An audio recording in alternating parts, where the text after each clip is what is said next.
Welcome to the Reading FC Community Trust Bite-Sized podcast, brought to you by the Premier League Primary Stars team, where we speak to practitioners from the education and football world to discuss ways we can have a positive impact on the primary PE landscape. Today we welcome Tom Hartley, Senior Coach Developer for UK Coaching, who's going to be talking to us about developing a PE philosophy.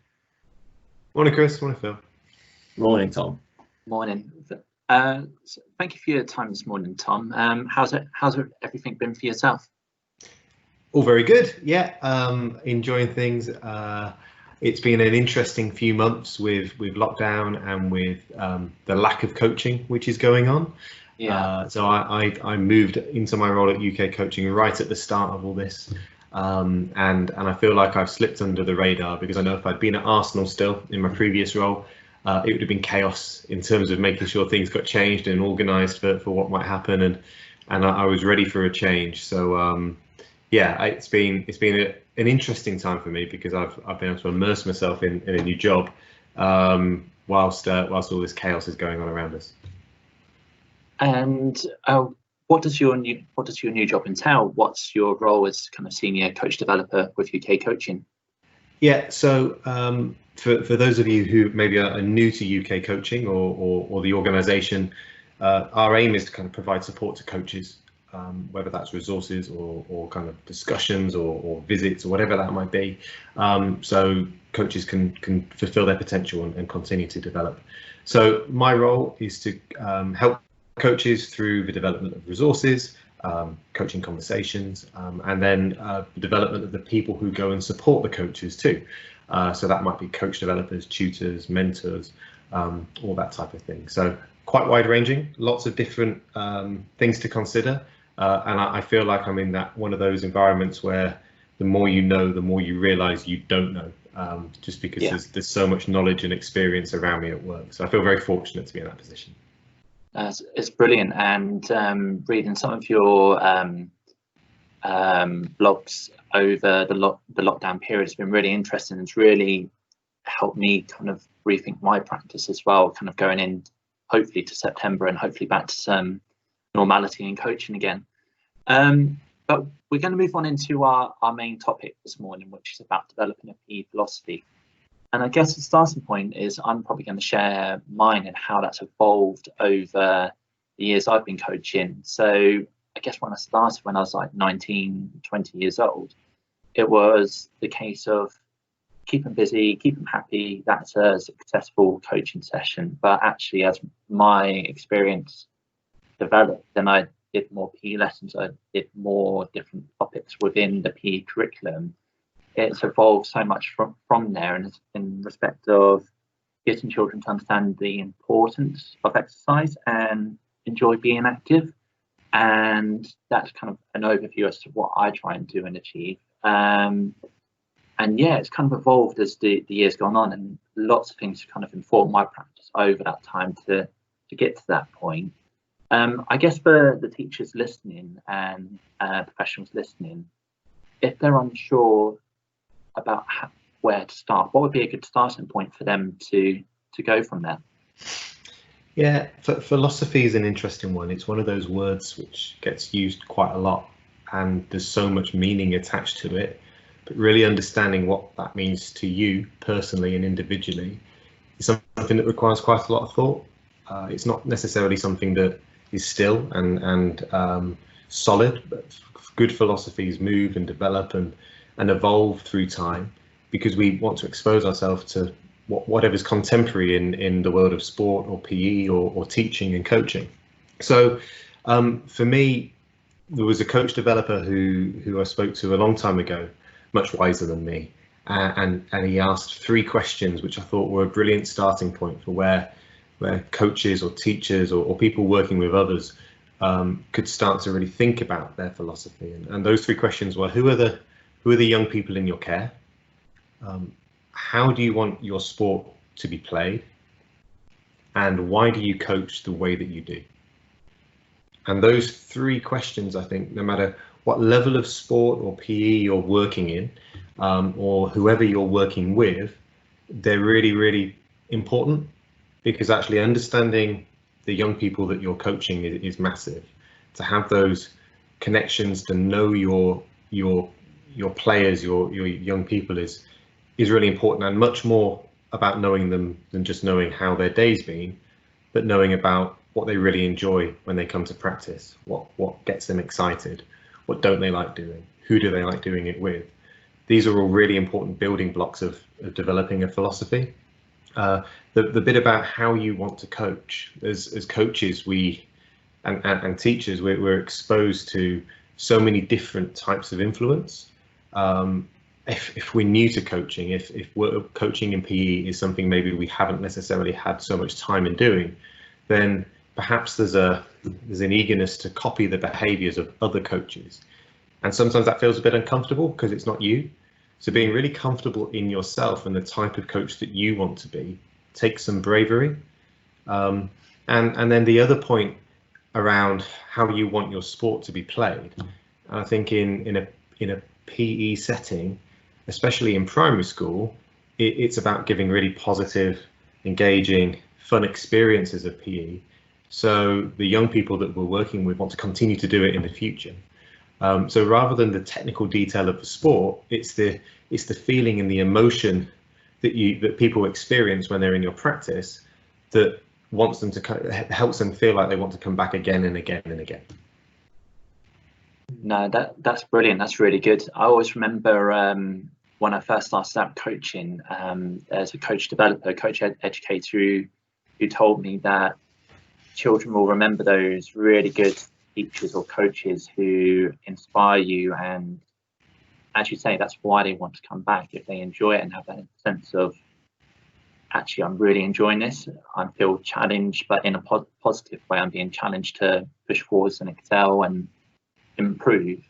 They'll always remember that and really look forward to their PE lessons in the weeks and ahead. And that's something which I personally try really, really hard at.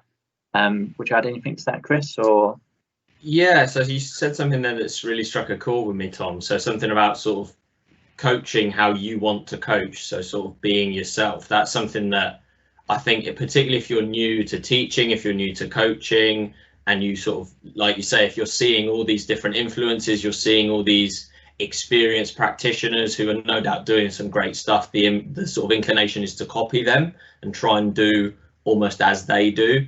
But I think it's really important that you sort of try and put your own spin on everything, otherwise it isn't going to be as natural. So when I first started, I was coaching with some quite sort of serious coaches, and they were we were working in a primary school environment, but they were very much from the sort of competitive football background.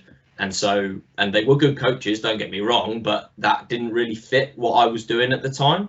So I had to really sort of embrace, like when I'm working with very young children, as we were then, I like to act like a bit of an idiot, because I feel like that brings the fun out of the session, that gets the engagement. And I had to really sort of consciously revert back to my normal self rather than try and do what the other people were doing. So I think that's a really important thing when you're sort of considering how you want to coach. Absolutely, Chris. And I think there's a couple of points in that.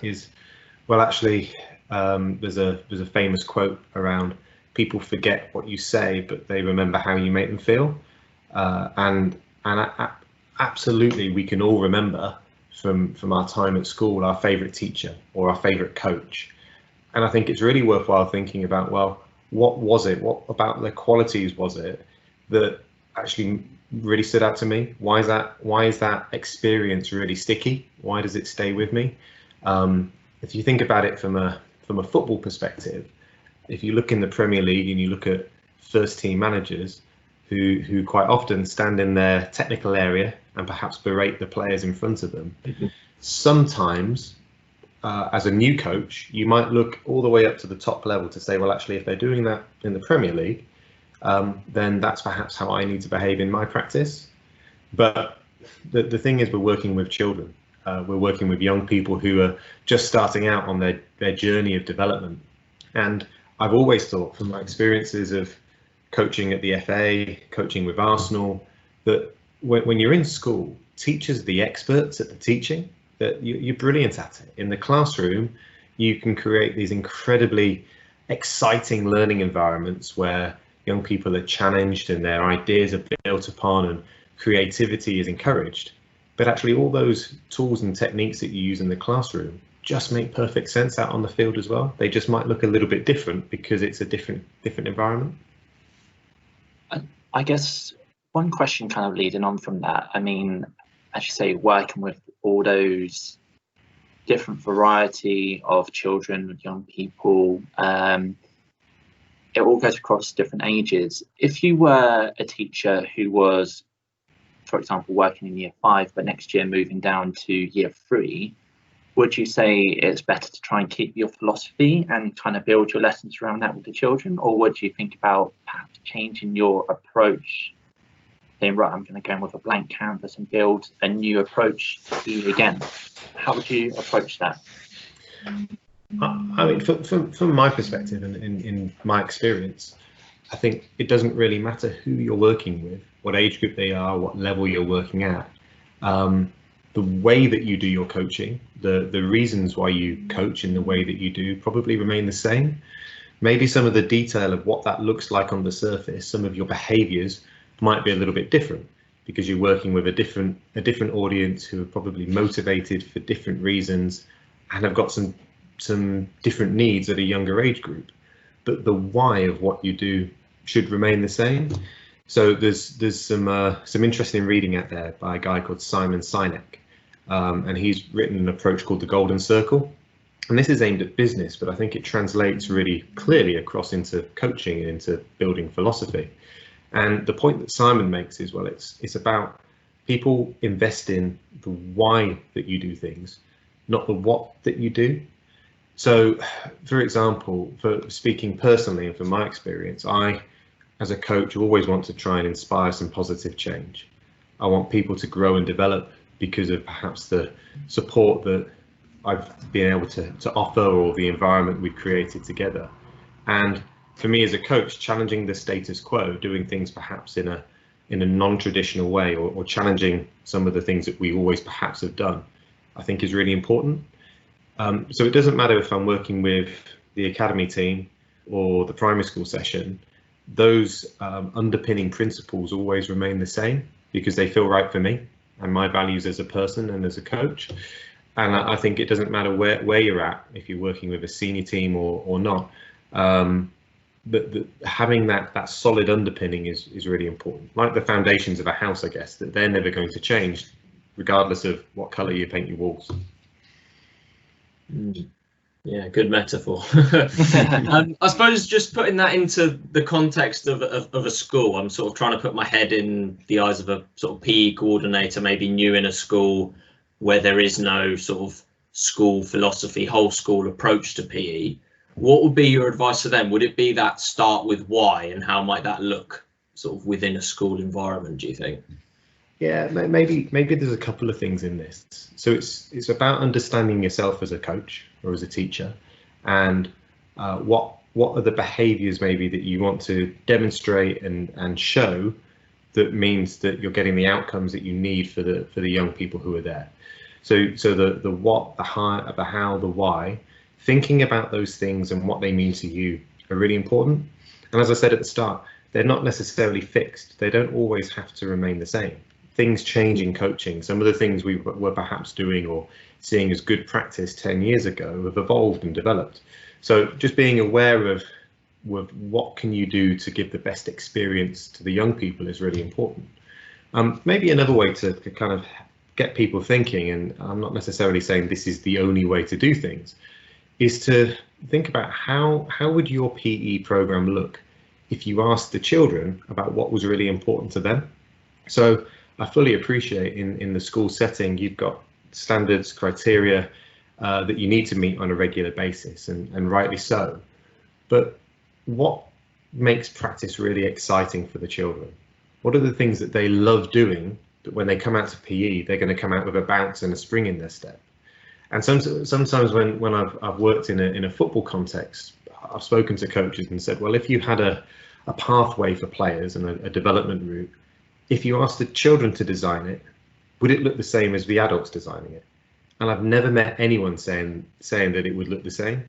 It would look different, because the priorities and the things which are really important to the children who we're trying to impact the most are completely different to the adults. Sometimes they see the world from a different point of view. We all know that from working with kids. They've got amazing ideas. There's magic in everything. So how about this as a thought experiment for schools and for teachers? Rather than a teacher designing the whole program and saying that this is exactly how we do PE this year. So that's one extreme. The other extreme could be just asking the kids, which would just be chaotic, wouldn't it? Anything could wonderful happen, but terrible at the same time. Precisely. But how cool would it be if there was some meeting in the middle, that you have the outcomes and the priorities led by what teachers need to achieve, but balanced off with what's really exciting for the kids. All of a sudden you have a co-created environment where actually the children have autonomy, the teachers can give direction, and everybody takes some accountability for what great PE looks like in the school. No, that's brilliant, and that's a really interesting thought, and that's certainly given me a couple of ideas thinking about how I could potentially approach it when I return back to school in September. And I hope the teachers listening have got some really good ideas from that. I guess just to summarize and wrap it all up, we've gone through lots of fantastic discussion points, and hopefully it's proved really useful. If they wanted to develop their knowledge further or do some further reading into it, is there anything within UK coaching which could help them, whether it be developing their philosophy, coming up with some new ideas or interesting reads? Absolutely. So UK coaching has a whole raft of resource there for teachers, for coaches. So it's ukcoaching.org would be the website that you visit. And there's a like a resource search tool, so you can listen to some podcasts. There's some recorded discussions around building your coaching philosophy, some articles you might read. There's a whole kind of range of content that is, I guess, so wide-ranging that depending on how you like to receive this information, if it's a webinar, if it's reading an article, there'll be something there that you can kind of digest and engage with. No, that's brilliant. Thank you very much. Well, Tom, thank you on behalf of myself and Chris and the rest of the Primary Stars team for giving up your time today. I've personally really appreciated it. I know Chris has as well, and I've definitely come away with a few ideas myself. Got a social distance training session later, so it'd be good to put some ideas into practice. Brilliant. Thanks, Fantastic. guys. Thanks, Tom.